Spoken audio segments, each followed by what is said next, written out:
Hi Tara, hi Madison. So I'm just going to show you how to do this problem. It actually involves two of the exponent laws. It involves power to a power rule because of the exponent out here and then the exponents inside. And then it involves product rule. So before you can multiply these two, you actually have to do the power to a power rule.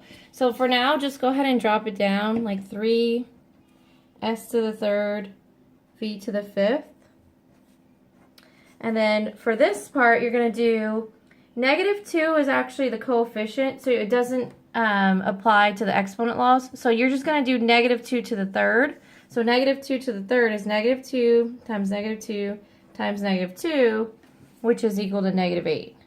Okay, because those you do like regular numbers, they're not exponents. So you do them like normal. So -2 to the third gives you -8.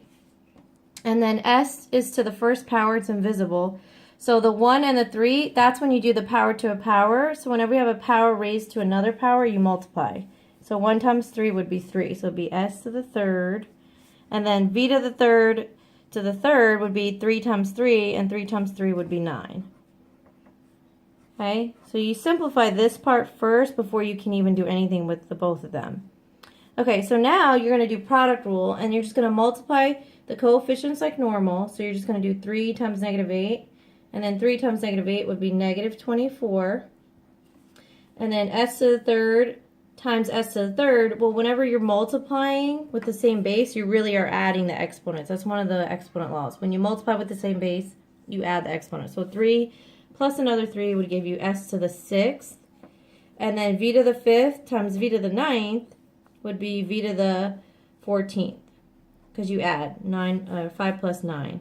Okay, so this would be your final answer. So it involved two rules, the power to a power rule, or power of a power rule, and then the product rule.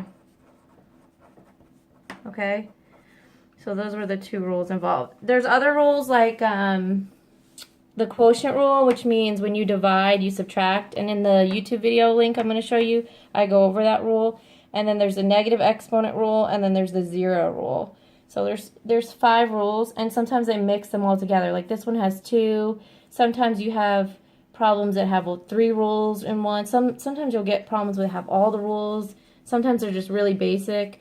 And then when I see you, I can bring you a practice sheet of the one I did in class, and kind of has a mix of them. And then they also do word problems, like area problems, where it's like the length and the width, or they look like this. And you have to apply the exponent laws using the area formula.